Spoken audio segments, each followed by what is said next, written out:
गुरु माँ के चरणों में कोटि कोटि धन्यवाद करता हूँ। हे माता, आपके ज्ञान के आधार पर शब्दों के द्वारा आपके उपदेश को ही मैं बताना चाहता हूँ कि हमारी गुरु माता जी सत्या माता जी का क्या भाव है मानव जीवन के प्रति लेके, कि मानव जीवन की पहचान चली जाए होती क्या है। अब इसी चीज़ को गुरु माता कहती हैं, क्या मानव जीवन का पहचान केवल सत्य के आधार पर ही देखी जाती है, और वो भी केवल रिश्तों से जोड़ के ही, या और कोई भी कारण जुड़े होते हैं। परंतु जीवन की पहचान केवल खाने पीने की आधार तक ही सीमित नहीं है, उसके बाद भी है। उसके बाद क्या क्या है, ये आप कहाँ देखते हैं, किस में देखते हैं, कैसे देखते हैं, ये सत्य के आधार पर सारी समस्याओं का आधार तो केवल एक ही है और कुछ नहीं है। वो है आपके मन की दशा और सत्य की अवस्था ही, और शब्दों की दशा, समय की अवस्था, यही इतनी चीज़ें आपके जीवन के साथ जुड़ती है तो मानव जीवन की पहचान होती है। अगर ये इसमें से एक भी सब्जेक्ट आपके पास नहीं है तो फिर आप कहाँ होंगे, ये स्वयं खुद अपने आप को जानेंगे, दूसरों की जानने की ज़रूरत नहीं है। बेटी, हर डर भी जो है, असत्य भी, भय भी, निडर भी, सब कुछ जो कुछ है सब आपके स्वयं के दशा के अंतर्गत ही देखी जाती है। जीवन की पहचान यही है। जन्मों जन्मों की पहचान भी जीवन के आधार पर एक ही है। क्यों से कि 100 जन्मों की पहचान तो आपको मालूम नहीं है, तो एक जन्मों के आधार पर ही आप 100 जन्मों की बात कर सकती हैं, लेकिन 100 जन्मों की बात को आप एक जन्म के आधार पर नहीं कर सकती हैं, क्योंकि दोनों की गुण की दशा, भाव की अवस्था तो एक ही है। ऊर्जा शक्ति भी एक है, सत्य भी एक है, लेकिन मन की दशा जो है ये विपरीत दशा में सदा घूमती रहती है। किसके साथ घूमती है? सत्य के साथ घूमती है या किसी और के साथ घूमती है? उदाहरण के लिए, जैसे आप अपने पिताजी के साथ घूमने के लिए गए तो ये कहते हैं कि भाई हम पिताजी के साथ घूमने गया था। अगर किसी और के साथ घूमने जाते हैं तो वहाँ पर पहचान और आधार और गुण की दशा सब कुछ बदल जाती है। यही घूमने की मन की दशा होती है। ये दोनों पहचान मन के अंदर ही देखा जाता है, और ये मन भी जो है जगत की अपनी पहचान होती है। अपनी पहचान के साथ साथ सत्य की अवस्था और जगत की जुड़ी दोनों दशा ही जो है, गुण की दशा में एक है, लेकिन सत्य की दशा में तो अलग अलग पहचान है। इसी को कर्म के आधार पर भी जोड़ के देखी जा सकती है। सत्य के बगैर तो जगत की भी पहचान नहीं होती, तो हमारी आपकी पहचान कहाँ से होगी? आधार भी आपके सत्य से ही जुड़ा हुआ है, क्योंकि सत्य का पहचान तो आधार ही है। अगर आधार को हटा के किनारे कर दीजिए तो सत्य का पहाड़ा तो सत्य के पास रहेगा, वो दिखेगा भी नहीं। जड़ के अंदर ही आप उसमें सैर करते रहेंगे। अगर अवस्था, कर्म, धर्म सब कुछ जुड़ी होती है तो सत्य के बगैर इसकी भी पहचान नहीं होती है। इसको गुरु माँ जी अपने जल की पहचान और सुंदरता और रूप की पहचान में एक ही पहचान देखती हैं, अब वो है स्वयं की दशा और सुंदरता की अवस्था, ऊर्जा शक्ति की पहचान और गुण की अवस्था जगत स्वयं अपने में देखता है और किसी में नहीं देखता। बाकी आप क्या है ये आपका काम जाने। जगत को तो केवल अपने आप से मतलब है, आपसे मतलब नहीं है। आप आए हैं तो रहिए, खाइए पीजिए, जो मन चाहे तो करिए, लेकिन यहाँ से जाने की भी तैयारी कर रखिए, क्योंकि यहाँ तुम्हें रहना नहीं है, तुम्हें सैर करना है।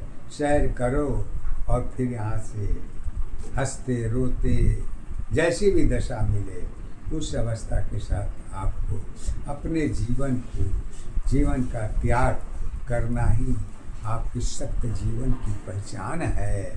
यही सत्य की आधार भी है।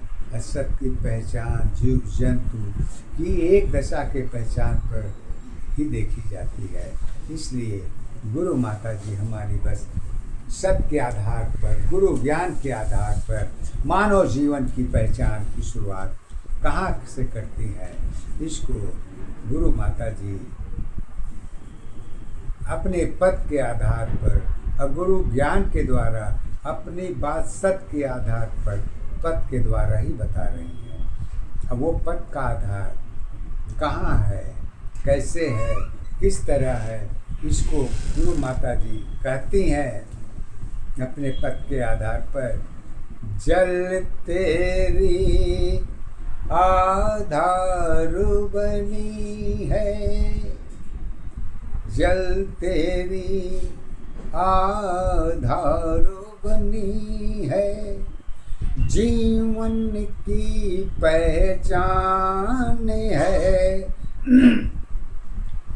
जल तेरी आधार बनी है, जीवन की पहचान है, जीवन तेरी जुड़ी अवस्था, जगत की सत्य आधार है, आधार अवस्था एक दशा, पहचान तुम्हारी एक है, जन्म जीवन की जुड़े अवस्था, सत्य तुम्हारी एक है, प्रकृति अवस्था, प्रकृति अवस्था जीवन की पहचान तुम्हारी एक है, सुंदरता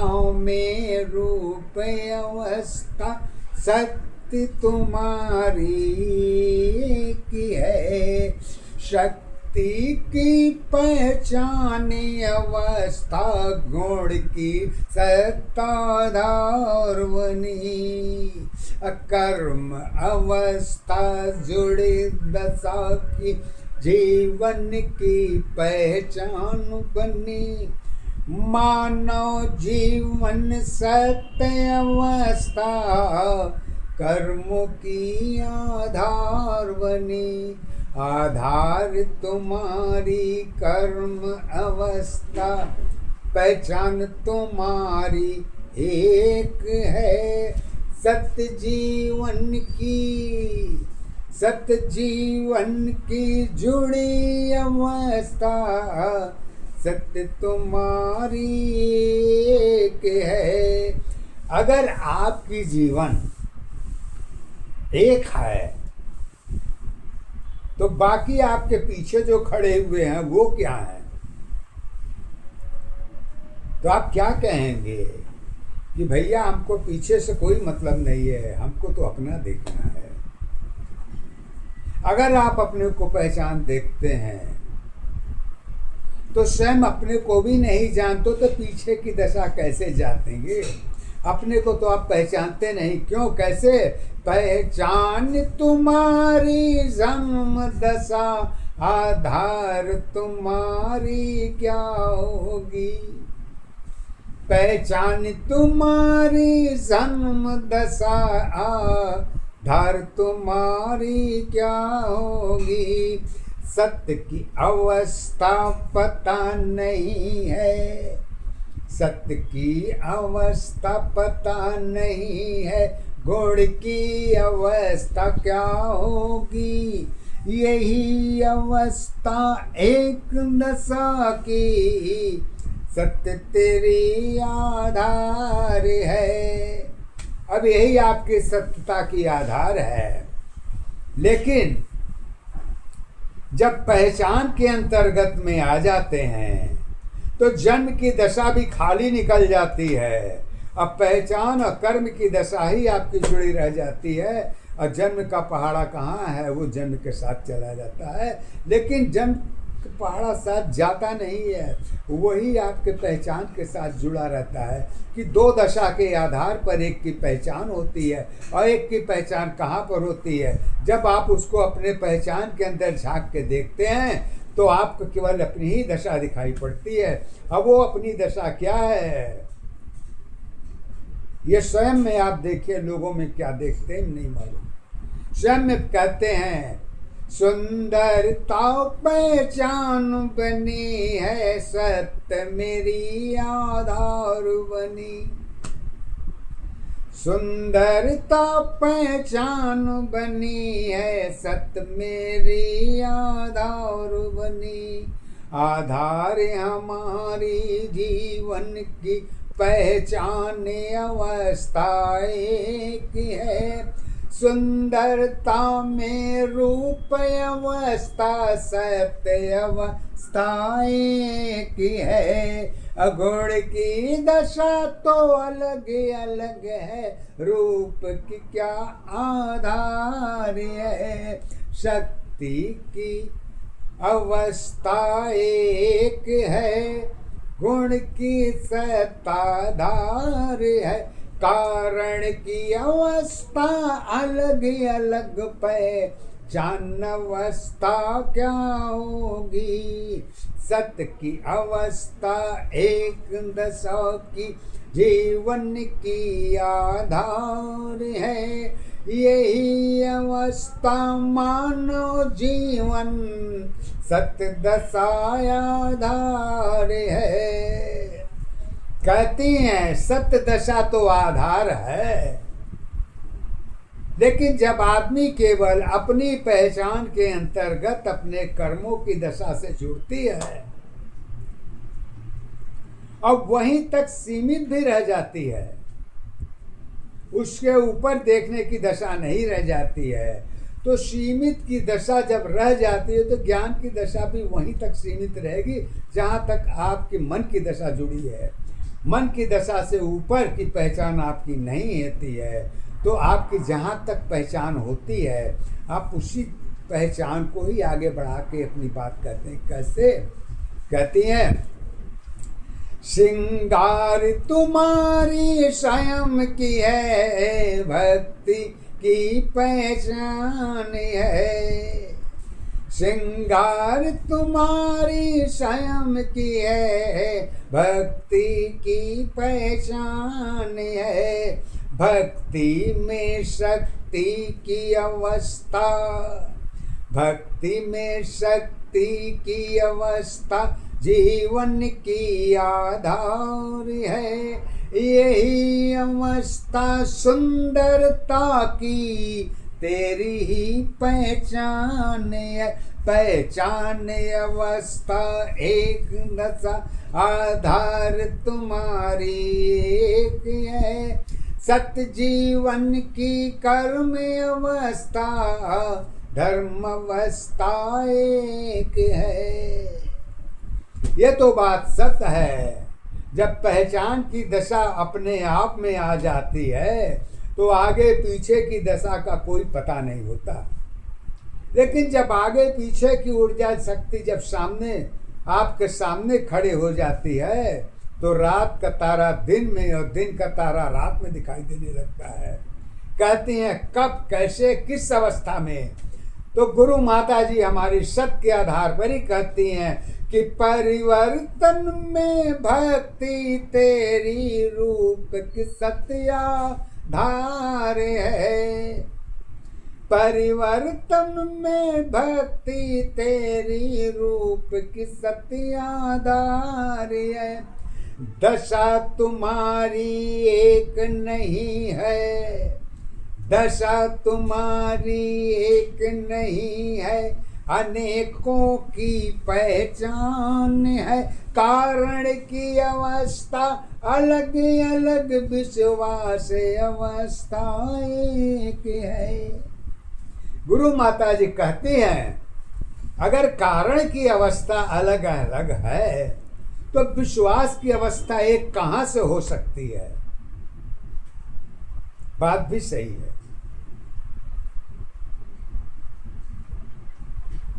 लेकिन एक हो सकती है कब?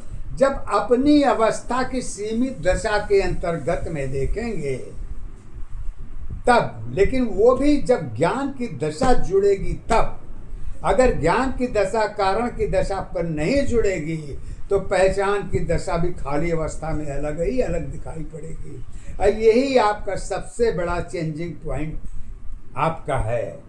चेंजिंग पॉइंट जब जुड़ता है तो जीवन का पहाड़ा कहाँ से शुरू होता है, इसको गुरु माता जी सत्य के आधार पर कहती हैं। जीवन की पहचान अवस्था, जीवन की पहचान अवस्था जीवन की आधार है। जीवन की पहचान अवस्था जीवन की आधार है। कारण की अवस्था ने को है, कारण की अवस्था ने को है। सत्य की क्या आधार है, पहचान तुम्हारी एक दशा में यही तेरी आधार है।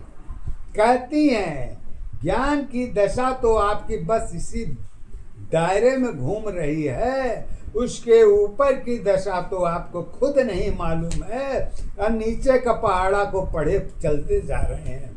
क्योंकि नीचे के पहाड़ा में तो आप जुड़े हैं और गिनती की पहाड़ा तो कहाँ है, इसकी कोई जरूरत नहीं। जीवन का आधार यही कहता है जब अपनों तक में पहचान जोड़ी जाती है तो गिनती की पहाड़ा किनारे हो जाती है और सत्य की पहाड़ा सामने रहती है। कहती हैं कि जब जन्मों से लेके कर्मों तक की पहचान आपकी जुड़ती है तो पहचान की दशा भी एक ही दशा के आधार पर आके फिर रुक जाती है। वो कहाँ रुकती है, कैसे रुकती है, इसी में व्यक्ति का जीवन शुरू होता है। कैसे? पहचान तुम्हारी उम्र दशा है, सुंदरता आधार है। पहचान तुम्हारी उम्र दशा है, सुंदरता आधार है। जन्म अवस्था गुण की दशा है, श्वासों की पहचान है। पहचान तुम्हारी एक दशा की, जन्मों की आधार नहीं। आधार तुम्हारी स्वयं नहीं, विश्वास तुम्हारी क्या होगी। जन्म अवस्था पता नहीं, आधार अवस्था क्या होगी। अब रही प्रश्न तो बहुत ही, इसी में ही आपके प्रश्न और जवाब सब कुछ भरे पड़े हैं। बस आपकी व्यक्ति की सोच और दशा क्या कहती है, ये शायद सब का सामना करना आम आदमी के जीवन की बस की बात नहीं है। वो सदा एक ही पहचान पर रहती है। अब वो पहचान क्या है? गुरु माता जी अपने शब्द के आधार पर पहचान बताना चाहती हैं। वो पहचान आपका है, पहचान तुम्हारी एक है, मानव जीवन आधार है। पहचान तुम्हारी एक है, मानव जीवन आधार है। कर्म दशा में जुड़ी अवस्था सत्य दशा पहचान है। जगत की पहचान में ही मानव जीवन एक है। एक दशा आधारी अवस्था, एक दशा पहचान है। एक अवस्था जीवन तेरी, जीवन की आधार है। लेकिन जीवन की आधार तो है,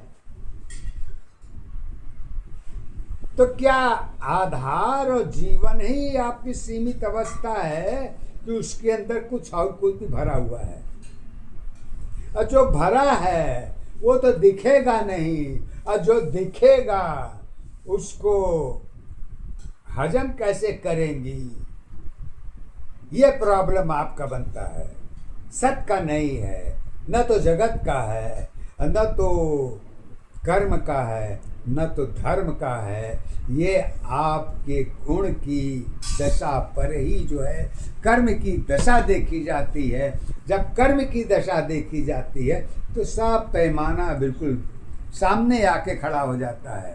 कैसे खड़ा होता है, इसकी पहचान कहाँ पर होती है ये भी आपको नहीं मालूम।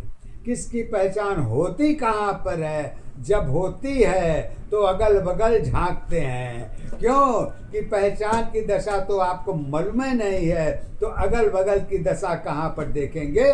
लेकिन गुरु माता जी सत्य गुरु श्वास के आधार पर करती हैं। कहाँ इसकी पहचान होती है? तो सत्य गुरु माता जी बस एक ही बात कहती हैं, प्रकृति अवस्था जुड़ी दशा पहचान तेरी आधार बनी। प्रकृति अवस्था जुड़ी दशा पहचान तेरी आधार बनी। ईश्वर की पहचान नहीं है, सत्य तेरी आधार बनी। आधार अवस्था एक दशा पहचान तुम्हारी एक है। सत्य जीवन की कर्म अवस्था धर्म अवस्था एक है।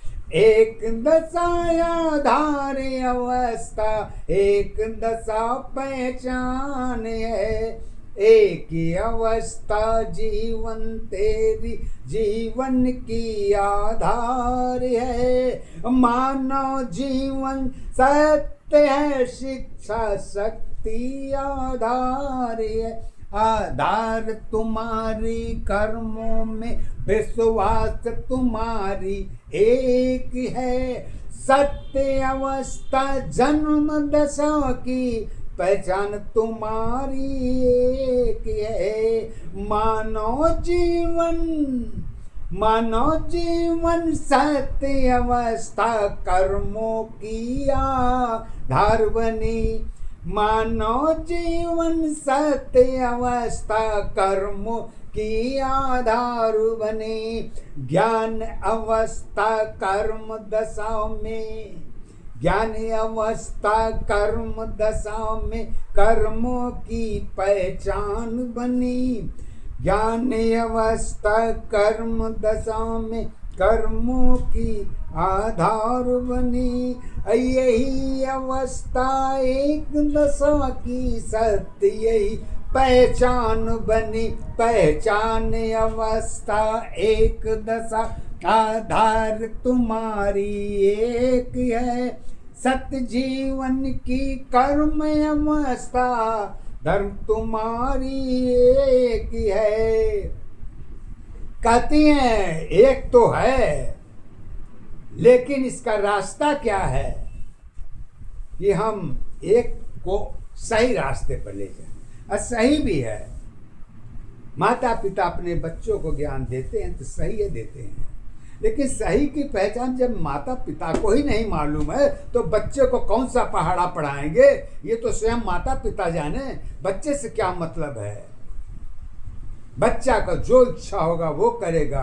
अब माता पिता का जो दशा है वो तो माता पिता ही देखे हल करेंगे। बच्चे का क्या गुनाह है? बच्चे की कोई गुनाह नहीं है। माता पिता अपने कर्म को, दशा को सत्य असत के आधार पर इज्जत बेइज्जती की दशा को मंजूर करते हुए दोनों दशा को एक ही आधार पर देखती हैं। अब वो एक आधार होता क्या है? आप सभी से पूछूं कि एक आधार का परिभाषा बताइए, तो एक आधार का परिभाषा जानते हुए भी आप नहीं बता सकते क्योंकि आपको मालूम ही नहीं है। मालूम की दशा यदि होती तो आप पहले अपने बच्चों को बताती, बाकी दशा तो बाद की होती।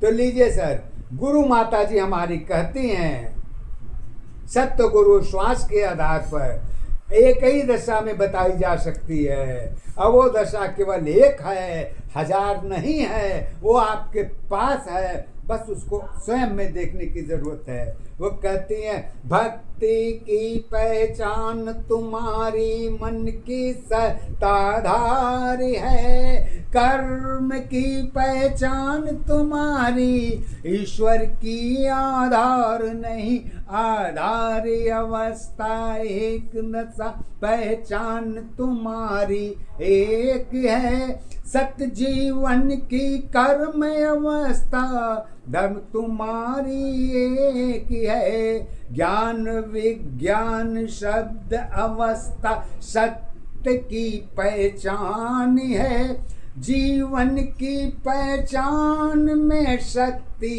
की आधार है, शक्ति तेरी जीवन है, कर्म दशा पहचान है, धर्म तुम्हारी एक नहीं है, जरूरत की पहचान है, जीवन की तेरी एक अवस्था, जीवन की तेरी एक अवस्था यही सत्य आधार है, आधार तुम्हारे रिश्तों में ही सत्य दशा पहचान है, पहचान अवस्था एक दशा आधार तुम्हारी एक है, सत्य जीवन की कर्म अवस्था धर्म अवस्था एक है।